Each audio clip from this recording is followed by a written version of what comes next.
Dans cette vidéo, nous allons examiner ce qu'est le chemin critique, comment l'identifier et comment calculer les marges de temps pour les tâches dans Plan R. Cela vous aidera à gérer efficacement vos projets et à éviter les dépassements de délai. Imaginez que vous gérez un projet. Vous avez de nombreuses tâches, des délais stricts et vous devez comprendre précisément quelles tâches sont essentielles à la réalisation du projet.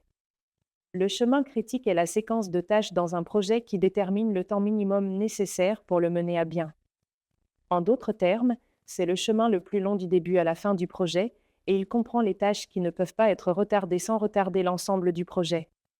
Si une tâche du chemin critique est retardée, la date d'achèvement de l'ensemble du projet est repoussée. Par conséquent, les tâches du chemin critique nécessitent une attention et un suivi particulier. Pour déterminer le chemin critique, vous devez effectuer les étapes suivantes. Établir une liste de toutes les tâches. Déterminer les dépendances entre elles. Calculer la durée d'exécution de chaque tâche. Trouver le chemin le plus long du début à la fin du projet. Illustrons ce concept avec un exemple. Il faut construire une maison. Le projet comprend plusieurs étapes, telles que la pose des fondations, l'élévation des murs, l'installation des réseaux, la pose de la toiture et les travaux de finition intérieure. Conditions et durée des travaux. Pose des fondations, 5 jours. Élévation des murs, 10 jours, commence après la pose des fondations. Installation des réseaux, 3 jours, peut être effectuée en parallèle avec l'élévation des murs. Pose de la toiture, 7 jours, commence après l'élévation des murs.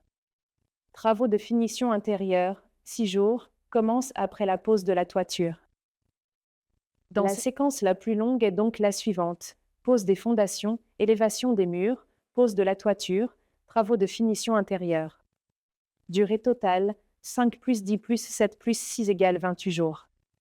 Il en découle que le chemin critique comprend les tâches qui ne peuvent pas être retardées sans retarder l'ensemble du projet. Si, dans notre exemple, l'exécution de l'installation des réseaux est retardée d'une journée, les délais de réalisation de l'ensemble du projet ne seront pas modifiés. Si le travail élévation des murs dure non pas 10, mais 11 jours, le délai d'exécution du projet sera prolongé d'une journée. Passons maintenant aux marges.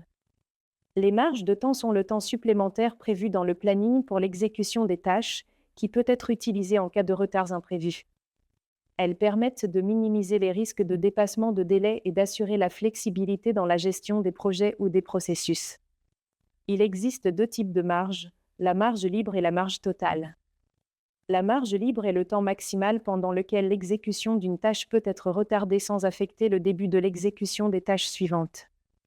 Pour comprendre l'essence de la marge libre, il est important de prendre en compte 2 indicateurs de temps clés, les dates au plus tôt et les dates au plus tard. Les dates précoces définissent les limites temporelles les plus rapprochées pour le début ou la fin d'une tâche, avant lesquelles son exécution est impossible. Les dates au plus tard, quant à elles, indiquent le temps maximal autorisé pour le début ou la fin d'une tâche afin que le projet ne dépasse pas les délais fixés. Prenons l'exemple simplifié des dates au plus tôt et au plus tard. Un travail peut être effectué du 1er mars au 12 mars, il dure 5 jours. Il a donc une marge de temps pour l'exécution. Dans ce cas, le démarrage au plus tôt du travail sera le 1er mars, la fin au plus tôt, le 5 mars. Le travail ne peut pas être effectué avant ces dates. La fin au plus tard du travail sera le 12 mars et le démarrage au plus tard, le 8 mars. Si le travail est effectué après ces dates, cela peut affecter les délais des autres travaux ou du projet. Revenons à la définition de la marge libre. Il se calcule comme la différence entre le début précoce des successeurs et la fin précoce de la tâche. Illustrons la marge libre avec un exemple.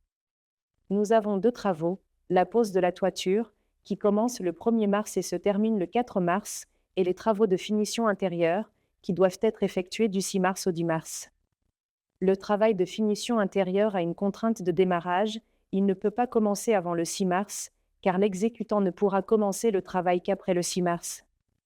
Il y a donc un temps mort d'1 jour, et le travail de pose de la toiture peut être retardé ou la durée d'exécution peut être augmentée d'1 jour, sans affecter les délais d'exécution du successeur, les travaux de finition intérieure. La marge libre dans ce cas se calcule comme la différence entre le début au plus tôt de la finition intérieure, soit le 6 mars, et la fin au plus tôt de la pose de la toiture, soit le 4 mars.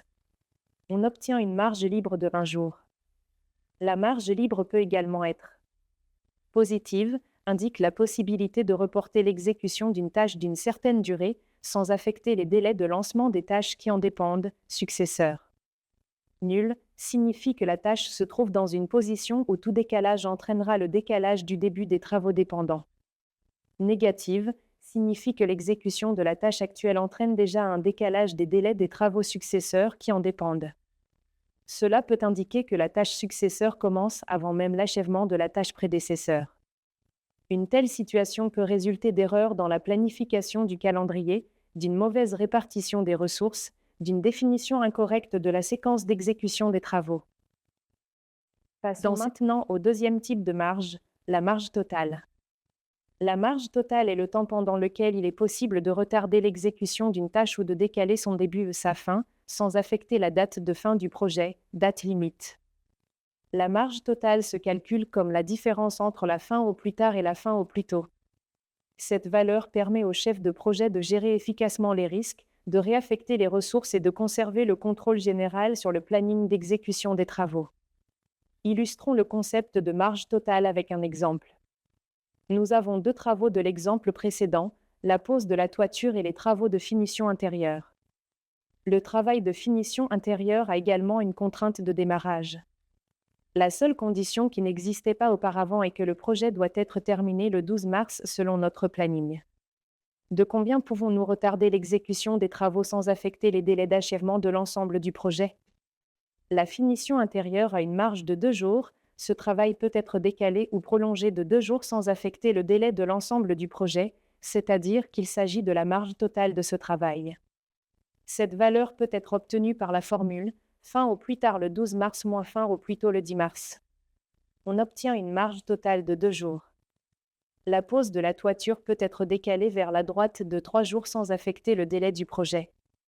Il s'agit d'un jour de temps mort en raison de l'arrivée des exécutants sur le chantier pour le deuxième travail, plus une marge de 2 jours pendant laquelle les travaux de finition intérieure peuvent être décalés.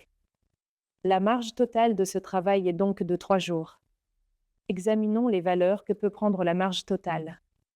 La marge totale peut être positive, ce qui permet de retarder ou d'augmenter l'exécution d'une tâche de la valeur de la marge sans enfreindre le délai du projet. Ce qui indique que la tâche se trouve sur le chemin critique. Toute modification de ces délais aura immédiatement une incidence sur le délai final d'exécution de l'ensemble du projet. Négative, ce qui indique que la tâche se trouve sur le chemin critique et que son exécution dépasse déjà les délais fixés. Cela signifie que les délais du projet seront décalés si des mesures ne sont pas prises pour corriger la situation. Voyons maintenant comment le processus de construction du chemin critique et du calcul des marges est mis en œuvre dans Plan R à partir de notre exemple. Nous voyons maintenant le processus de construction d'une maison décrit précédemment, qui consiste à poser les fondations, à élever les murs, à installer les réseaux, à poser la toiture et à effectuer des travaux de finition intérieure. Il faut tenir compte du fait que le chemin critique, la marge totale et la marge libre sont calculés automatiquement au moment du calcul ou du recalcul du planning. Le calcul du planning est une procédure de calcul des dates de début et de fin au plus tôt et au plus tard de chaque travail du planning, en tenant compte des liens entre eux et des retards, des calendriers et des contraintes. Nous examinerons plus en détail le processus de calcul du planning et les scénarios dans les prochaines leçons. Revenons maintenant à l'interface Plan R et calculons le planning de notre graphique et voyons à travers l'exemple comment les marges sont calculées et le chemin critique est construit. Pour ce faire, suivez la séquence d'actions suivante. Activez le mode d'édition du graphique. Ouvrir la fenêtre de calcul du planning à l'aide du bouton Calcul. Dans la fenêtre qui s'ouvre, sélectionnez dans la liste déroulante un scénario de calcul quelconque, par exemple, uniformément selon l'avancement % et cliquez sur le bouton Calculer. Nous pouvons maintenant voir le chemin critique calculé. Notez que la chaîne de travaux la plus longue, pose des fondations, élévation des murs, pose de la toiture, travaux de finition intérieure, située sur le chemin critique et ayant des valeurs de marge totale nulles, est affichée en rouge sur le diagramme de Gantt. Tout décalage dans les délais d'exécution de l'un de ces travaux aura une incidence sur les délais d'exécution du projet dans son ensemble. Et le travail installation des réseaux est mis en évidence en vert sur le diagramme de Gantt, car il ne se trouve pas sur le chemin critique. Cela signifie qu'il dispose d'une marge de temps. Dans ce cas, cette tâche dispose d'une marge totale de 14 jours, c'est le temps maximal pendant lequel il est possible de retarder le début ou la fin du travail sans affecter le délai global du projet. Elle dispose également d'une marge libre de 14 jours, c'est le temps pendant lequel il est possible de décaler la tâche sans affecter l'étape suivante, les travaux de finition intérieure. En d'autres termes, l'installation des réseaux peut commencer ou se terminer 14 jours plus tard, ce qui n'empêchera en rien les autres travaux ou les délais du projet. Si nous devons afficher uniquement les travaux qui se trouvent sur le chemin critique, nous passons aux options de filtrage. Dans la fenêtre qui s'ouvre, nous sélectionnons l'option chemin critique. Il est possible de revenir à l'affichage de tous les travaux en cliquant à nouveau sur le bouton chemin critique. Revenons maintenant à la question de la valeur des marges. Par défaut, un travail dont la valeur de la marge totale est égale à 0 ou moins est considéré comme un travail se trouvant sur le chemin critique. Si nécessaire, il est possible de définir une autre valeur de la marge totale afin de déterminer quels travaux relèvent du chemin critique. Dans ce faire, revenons à la structure des projets de l'entreprise en cliquant sur le bouton correspondant, sélectionnons le nœud graphique et cliquons sur le bouton Paramètres du nœud. Dans la fenêtre qui s'ouvre, passons à la section Principaux. Dans le champ Marge du chemin critique, nous pouvons entrer la valeur nécessaire, puis cliquer sur le bouton Enregistrer. Revenons à notre version du graphique. Le chemin critique peut être vu non seulement sur le diagramme de Gantt, mais aussi sur le diagramme de réseau, une représentation graphique des tâches du projet, de leurs séquences et de leurs interrelations. Sur le diagramme de réseau, les tâches sont affichées sous la forme d'une séquence de cartes contenant les valeurs des attributs de chaque travail et les liens entre elles sous la forme de flèches, ce qui permet de voir clairement comment l'exécution d'une tâche influe sur les autres. Pour l'activer, nous sélectionnons tous les travaux à l'aide des cases à cocher. Dans la partie droite de l'écran, au lieu du diagramme de Gantt, nous ouvrons les diagrammes de réseau. Nous pouvons maintenant voir que les cartes des travaux situés sur le chemin critique sont mises en évidence en rouge sur le diagramme de réseau. Et entre deux travaux liés sur le chemin critique, une ligne rouge est tracée. Le travail pose des fondations est lié à un travail situé en dehors du chemin critique, c'est pourquoi le lien avec lui est affiché par une ligne noire. Le travail installation des réseaux ne se trouve pas sur le chemin critique et sa valeur d'attribut marge libre est supérieure à 0, il n'est donc pas critique et n'a pas d'incidence directe sur les délais d'exécution des tâches qui en dépendent. Par conséquent, les liens de ce travail avec les successeurs sont affichés par une ligne grise. Pour la présentation du diagramme de réseau, il est également possible d'afficher uniquement les travaux qui sont situés sur le chemin critique. Pour cela, nous cliquons également sur chemin critique en le sélectionnant parmi les options de filtrage. Ainsi, le chemin critique permet de se concentrer sur les tâches les plus importantes du projet, dont dépend directement le respect des délais. Ces tâches exigent une attention particulière, ainsi que un système de reporting et de suivi spécifique et la mobilisation de ressources fiables et éprouvées, car tout écart dans leur exécution peut avoir une incidence directe sur les délais d'achèvement du projet.